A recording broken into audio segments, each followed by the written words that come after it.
We live in a time where each click, each interaction, each movement generates massive data that directly influences our lives and shapes our collective future. But behind this permanent flow of information lies a powerful and discreet actor, Palantir Technologies.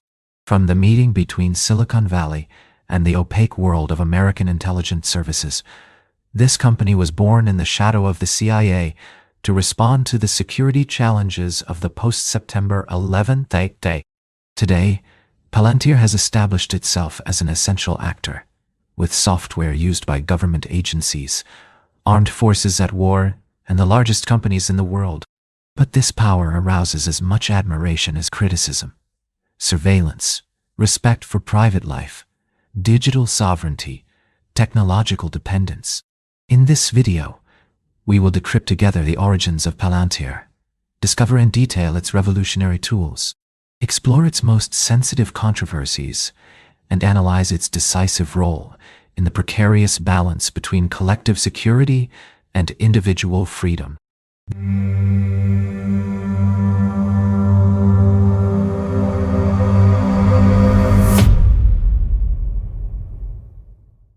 The origins of Palantir.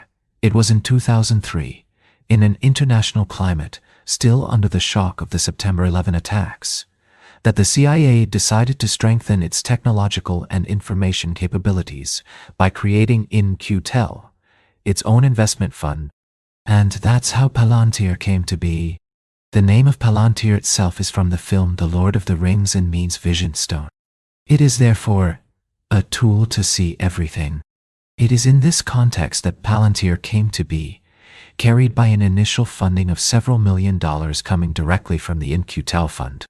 Palantir has in his head atypical personalities from Silicon Valley. Peter Thiel, who we have already talked about in a previous video, is famous for having co-founded PayPal, and Alex Karp, a philosopher of training without military or technical experience.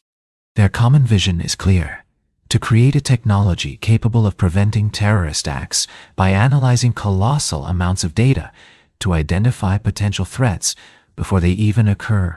The initial idea was to apply fraud detection techniques used by PayPal at the time to the anti-terrorist struggle while preserving civil liberties. Thanks to this audacious and controversial ambition, Palantir manages to develop such high-performance tools that they quickly seduce American security agencies, thus propelling the company to a brilliant success, but also to a dark zone where ethical and legal issues are about to emerge.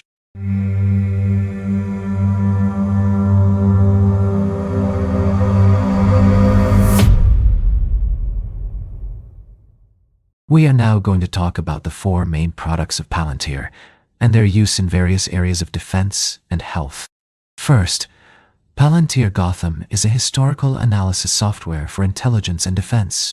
It is used mainly by government agencies such as the CIA, the DoD, the FBI, the NSA, the US Army, the Marines, etc. And this in more than 40 countries. It allows you to collect and group data from disparate sources, to detect unusual patterns, to link information, and to help coordinate military operations. It is therefore a software that integrates and crosses countless databases to help military and analysts understand what is happening on the ground, even if it is weak signals, usually invisible to these agencies. Initially used by the CIA and the US Department of Defense, Gotham was used in the anti-terrorist struggle. We can mention, for example, its supposed role in the tracking and localization of Osama bin Laden. The company did not deny this information. Palantir Technologies have also helped to discover the fraud of Bernie Madoff and to eradicate a spy software on the Dalai Lama computer. Gotham is used in Ukraine to coordinate military means, analyze satellite data, and help with targeting. Gotham provides agents with an office-type information interface with interactive mapping of individual files, links between criminal networks, etc. Gotham has therefore become a central tool for the US intelligence community and some police, allowing clearer and faster decisions. Another product, Palantir Foundry, is a modular big data platform for companies and civil organizations. Foundry is used to integrate disparate data such as Excel spreadsheets, SQL databases, or IoT data flows, and analyze them via onboard tables, AI, and machine learning. A number of private customers of Palantir are well known. For example, Airbus uses it to optimize its aeronautical production and aircraft predictive maintenance with the Skywise program developed by Palantir, or the General Company, which uses it to detect frauds and money laundering. Palantir has worked with companies such as JP Morgan Chase, but the latter had to put an end to this partnership, following an internal espionage scandal. The person in charge of JP Morgan's special operations had used it to spy on the company's leaders. Like Airbus, Fiat Chrysler, and BP use the software to identify room defects, optimize production, or analyze drilling data. In the public sector, Foundry has been used during the COVID pandemic for the management of vaccine logistics and the analysis of propagation. It is on track for the future British health data system. Foundry, therefore, revolutionizes the business processes by breaking the silos of data from the financial sector to health. Apollo Palantir is the least visible brick of the general public.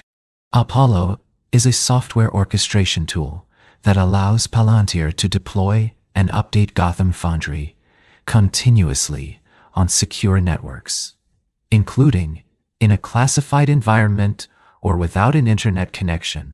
In simple terms, Apollo is comparable to a DevOps orchestra leader, which ensures that Palantir software works everywhere, from the cloud to the local servers of the armies, without interruption.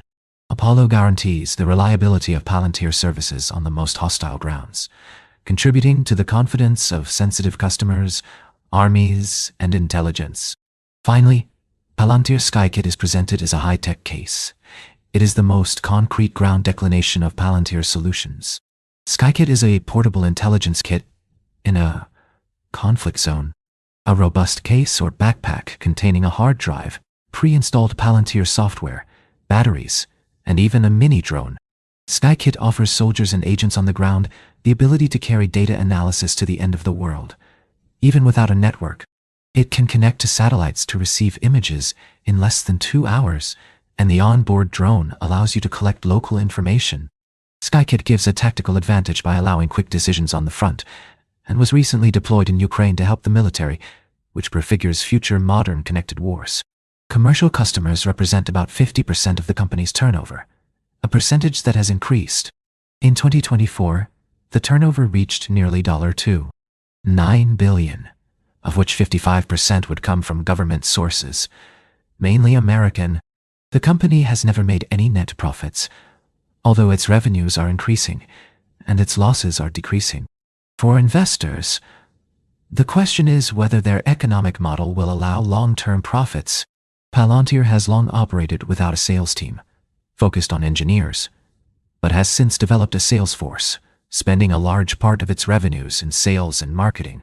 The economic model is considered a Rubik's Cube for investors because it is not a pure software model. It involves high costs for customization services. The company seeks to automate its processes and improve its sales. The average customer spends more than $5 million a year, and the 20 largest customers represent about 2/3 of the turnover. The company only has about 125 customers.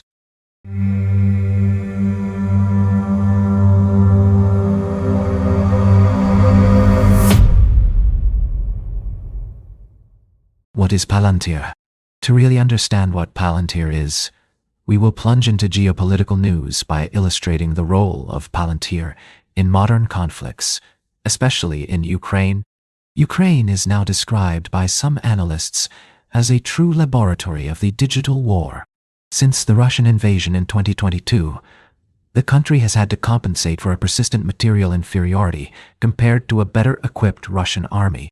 To achieve this, Kiev turned to cutting-edge technologies often provided by Western companies. Among them, Palantir occupies a place of choice. As of 2022, Alex Karp, CEO of Palantir, personally went to Kiev to offer help to his company. Quickly, a local office is opened. Palantir then deploys its analysis software at the service of the Ukrainian army. Concretely, these tools allow to aggregate in real time a multitude of data, satellite imaging, reconnaissance drone flow, information collected on the ground by Ukrainian units. This ability to merge multiple sources offers officers an updated representation of the battlefield. The effects are direct and visible. Palantir's platforms allow you to identify enemy positions, to hierarchize targets, including tanks, artillery pieces, air defense systems, and to optimize strikes, whether on cannon batteries or kamikaze drones. Alex Karp himself stated in 2023 that Palantir was responsible for most of the targeting in Ukraine. In other words, a large part of Ukrainian artillery strikes are based on the analysis produced by the Gotham software. It is a first in history. A civil software designed by a private company now shapes in real time the military strategy of a country engaged in a high-intensity war. In addition to the command center, Palantir also provides tactical tools. This is where the famous Sky Kit comes in. In 2023, the Ukrainian army received several units of this compact, transportable, and connected kit. Thanks to Sky Kit, a unit on a mission can consult the latest satellite images, cross its own data on the ground, and carry out analysis directly on site. This system perfectly illustrates the concept of edge computing, the processing of information as close as possible to the source, regardless of a distant center. In modern conflicts, this ability constitutes a crucial tactical advantage. From the ground, the returns are eloquent. According to several Ukrainian officers, the Palantir software has made it possible to drastically accelerate the military decision cycle. Where it took several days to validate an operation, a few minutes are enough today. One of them testifies, "We see in a few minutes what it would have taken days to analyze in the past." That said, the war remains subject to friction, to the unexpected, to the chaos of reality. Technology does not replace soldiers or strategies. It now acts as a multiplier of forces. This is what is worth to Ukraine to be described by some experts as the laboratory of the war of the future. Finally, this technological support raises major geopolitical implications. Palantir, by its commitment to Ukraine, is part of a broad movement of involvement of Western technological companies alongside democracies. By explicitly choosing its side, that of NATO, the European Union, and liberal regimes, Palantir also exposes its image and its security. On the Russian side, this involvement is perceived with hostility. Russia could consider Palantir as a strategic target, whether via cyber attacks, sanctions, or an attempt to disqualify in international opinion. This case also reveals a fundamental evolution of the role of private companies. Palantir, although independent on paper, acts as a geopolitical actor in its own right. It flouts the border between the governmental world and the industrial world. And in the context of a conflict as critical as that of Ukraine, it redefines the rules of the game in terms of diplomacy, security, and influence. It remains to be seen whether Palantir will continue to offer these solutions to Ukraine in the context of the Trump government, which is less favorable to the latter.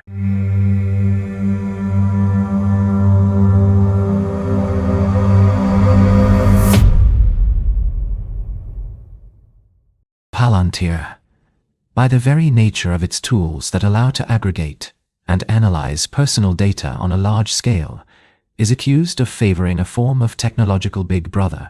Civil rights defense associations denounce mass surveillance allowed by Palantir in police and intelligence services. We cite the example in the United States of its contract with the Immigration Police, ICE. Palantir provides the platform that helps ICE to track and expel undocumented migrants, which earned it violent criticism under the Trump era, demonstrations of activists, and uncomfortable Palantir employees. Another example, the use of Palantir by the Los Angeles Police in a predictive policing program aims to identify individuals at risk, a system that is accused of discriminating and establishing lists of people monitored proactively. Palantir technologies are starting to be used a little bit everywhere since Palantir launched the Palantir for Builders program, which is aimed at medium-sized startups and companies. Recently, Palantir has added artificial intelligence to its capabilities with AIP, another feature that may pose problems. For now, AIP is used in the public domain to, for example, monitor networks, but in the future, some fear that AIP will be used for mass surveillance. However, Palantir presents itself as a patriotic company and stands out from the Silicon Valley culture that it criticizes for not sufficiently supporting the country and for its model based on advertising and data sales. However, this statement is to be put in perspective of the personality of Peter Thiel, which we have addressed in another video, and by the fact that he is one of the important supporters of Donald Trump. Let us now address the question of personal data. In Europe in particular, guardians of private life, such as NIL or civil society, are concerned that by using an opaque software of American origin, governments may be subject to the rights of citizens without transparency. We will mention the controversial project of the British NHS. Palantir is a candidate for a contract of £480 million for the health data platform, arousing the opposition of doctors and NGOs that point its links to intelligence agencies and its lack of experience in health. Let us also remember that Palantir has already had access to the health data of millions of citizens during the COVID in the United Kingdom or via pilot projects in different countries, which alarms about a possible misuse or a lack of consent. Palantir also appeared as part of the Cambridge Analytica case in 2018. We made a video on the subject. A Palantir employee would have helped Cambridge Analytica to exploit Facebook data, raising questions about the internal ethics of the company. In Germany, the use of Palantir by regional police was attacked in court. In 2023, the German Constitutional Court ruled illegal the laws allowing the automatic analysis of Palantir data in the name of the fundamental right to information self-determination. As a result, Palantir had to suspend certain operations while the legal framework was reinforced, illustrating institutional mistrust in Europe. There is also controversy in France over access to health data. The Health Data Hub, where Palantir almost got involved, partially stopped because of the legal risk.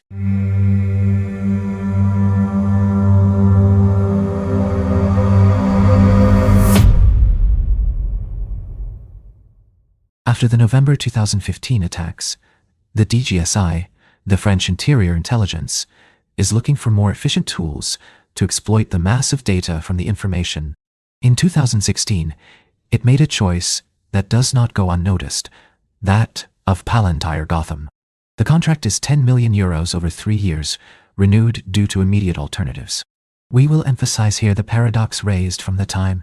Calling for an American tool in the context of the anti-terrorist struggle raises serious questions in terms of sovereignty, but no French solution was then technically up to the task. A French cyber defense expert, Nicolas Arpagian, summarized the dilemma in his words: technically, it is the best solution. Strategically, the worst. But Palantir does not limit itself to activities with intelligence services. Large European industrial groups have also integrated it into their operation. We have seen Airbus adopt the solutions of Palantir, as well as Societe Generale.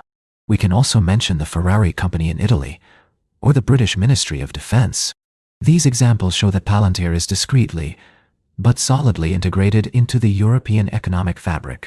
In parallel, the reactions of European authorities show a form of ambivalence.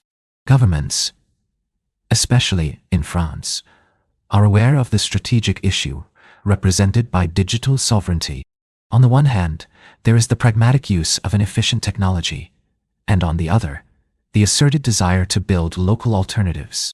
In 2019, the DGSI boss himself declared a national technology preferred, and Emmanuel Macron, on his part, called for European digital sovereignty over the American digital giant. This tension also manifests itself in the most symbolic moments. In 2018, France organizes the Tech for Good Summit, bringing together the great names of global tech.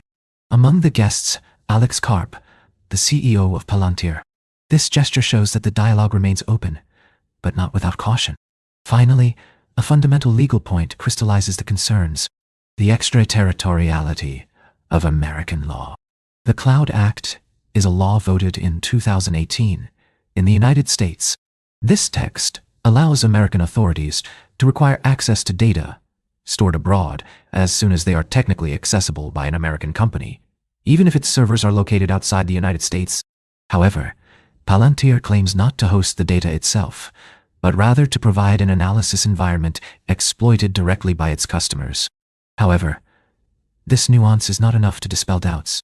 Ultimately, the data processed via Palantir tools would not necessarily be safe from an injunction from Washington, and this possibility deeply worries European officials, especially when it comes to sensitive data in crucial areas such as defense, health, or the strategic industry.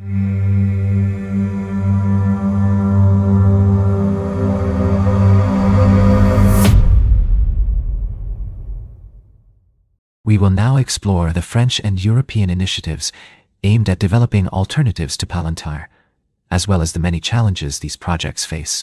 In France, several so-called sovereign programs have emerged. The most emblematic is the Artemis IA program, launched by the Ministry of the Armed Forces. Its goal is clear: to create a big data and artificial intelligence platform dedicated to military intelligence and operated exclusively by French actors. In 2021, the Thales and Atos company teamed up to create ATA, a co-company specifically designed to carry out this ambition. ATA mutualizes the industrial and technological expertise of the two groups in order to develop a national solution capable of processing massive volumes of classified data and applying artificial intelligence to it. And above all, to no longer depend on American technology. The project benefits from significant public funding and has already successfully passed its first demonstration phases. In parallel, in the field of internal intelligence, this time, the DGSI launched an offer to receive a specific big data platform, often called a data intelligence platform. It is the French startup Chavision, which some call European Palantir, which won the first phase of this program in 2022, with the aim of building a homemade tool designed to gradually replace Palantir Gotham. Other French companies are also involved in this dynamic, including Asso Systems, Soprasteria, Capgemini, and several technological partners mentioned by the official managers. At the European level, we also see additional initiatives emerging. The smart startup specializing in satellite image analysis by artificial intelligence has finally joined Safran, or private-public consortiums that are trying to structure an independent offer to avoid systematically turning to Palantir.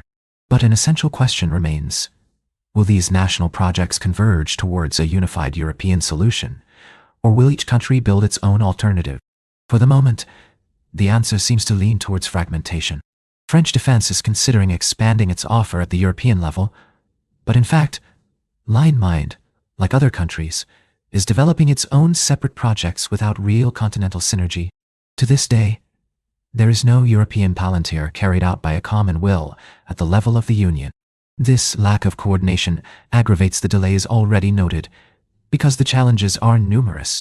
Bureaucratic slowness related to public offer calls, administrative complexity of strategic projects, difficulties to do in 5 years, which Palantir perfected in 15. The problem of interoperability is also crucial. National solutions, often developed in isolation, find it difficult to communicate with each other, while Palantir offers an integrated, mature, and already deployed solution. At the same time, the absence of unique governance at the European level in the field of digital security reinforces this tendency to spread, and the investment deficit remains striking. For comparison, Palantir has invested $3 billion in research and development since its creation. But what European state can claim to have injected an equivalent amount into the development of a comparable big data platform? Probably none. Hence the technological gap that persists.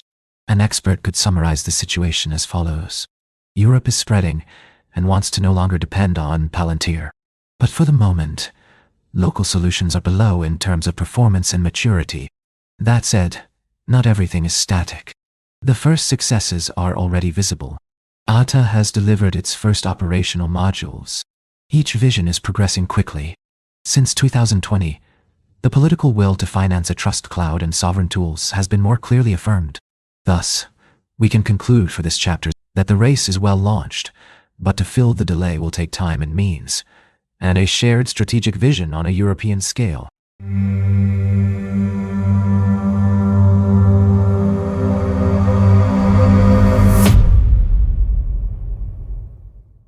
While this story comes to an end, it is time to make an analytical point on the global challenges raised by the rise of Palantir and similar technologies.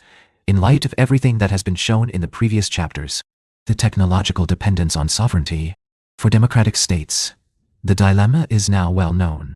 On the one hand, Palantir offers today unparalleled capabilities in the treatment and visualization of complex data. We have seen it in France. Internal information has adopted Palantir due to lack of credible alternatives. In Ukraine, the army uses it as the backbone of its analysis and targeting device. But using such an integrated solution, designed abroad, obviously and inevitably exposes a loss of control, whether legal, technological, or strategic. How to support local innovation to create a truly competitive alternative? The answer is far from simple, you can imagine. And as mentioned in Part 5, the examples of Artemis and Shap's vision illustrate the difficulties of taking up this challenge in a reasonable calendar. Legal and ethical management. Palantir often operates at the border of legal grid areas. In Germany, some courts have already restricted or condemned the use of tools deemed too intrusive. This forces states to adopt their legal arsenal to manage the use of this technology. More transparency on algorithms, more discretion on discriminatory bias, more explainability on automatic decisions. But beyond the law, it's a question of democratic governance that opposes itself, which monitors the use of Palantir by governments. Do independent ethical committees exist? Can we audit the code? Can we know if the automated predictions respect the fundamental principles? These questions are still widely open to this day. The world technological competition, because Palantir does not evolve in a vacuum. Facing it, China develops its own massive surveillance platforms, state-of-the-art AI, and population management. We can mention Hikvision, or similar projects like Dragonfly. Europe, on the other hand, does not want to depend on either one. It wants to remain master of its tools, its norms, its values, but that means being able to compete in efficiency and power. The question is therefore brutal. Will Europe invest enough to meet its delay? Without a political, industrial, and strategic overlap, it is likely to be caught in a stalemate between the proprietary solutions of Silicon Valley and the integrated systems from Beijing, with a fragilized digital sovereignty. Finally, beyond technology, another challenge is drawn up. The adhesion of public opinion. Palantir, we know, has a sulfurous reputation due to its ties with the CIA, its role in mass surveillance operations, and its opacity. Any European alternative, even virtuous, will not convince that it respects fundamental freedoms, that it does not replicate the opaque predictive logic, nor the discriminatory effects observed elsewhere. We will have to answer this essential question. Is the population ready to accept these tools if, however, they are made in Europe? And even more, does perception change depending on whether the technology comes from a democracy or an authoritarian regime? This is perhaps where the whole issue of tomorrow is at stake, not only in algorithms, but in the confidence we place in them. What are the risks?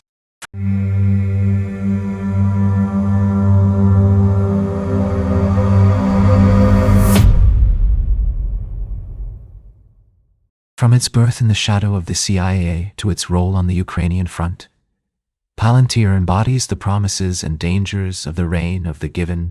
In a few years, the company has become one of the most powerful symbols of a world where information is both a tool of knowledge, a lever of action, and a battlefield. These platforms have proven their efficiency. They prevent crimes sometimes, optimize industrial operations, potentially save lives in times of war, and yet they raise deep ethical questions about surveillance, about our fundamental freedoms, about our growing dependence on technologies that few really understand. How to ensure that these powerful tools remain in the service of the common good? Who will have to respond in case of abuse?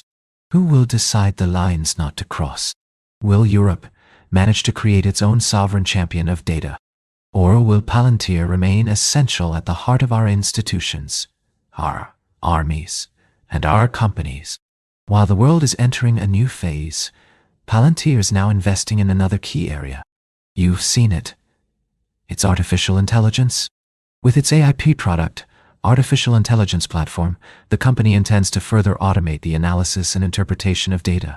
Tomorrow, decisions could be taken faster, further, sometimes without direct human intervention. The dilemma is only intensifying. Security against private life, innovation against democratic control, speed against transparency. These dilemmas society will have to cut them. If you liked this document, don't hesitate to subscribe. It's free, and it helps to make this little channel known. Thank you very much. Thank you for watching this video. Don't forget to subscribe to my channel. Thank you for your support. See you soon. Thank you.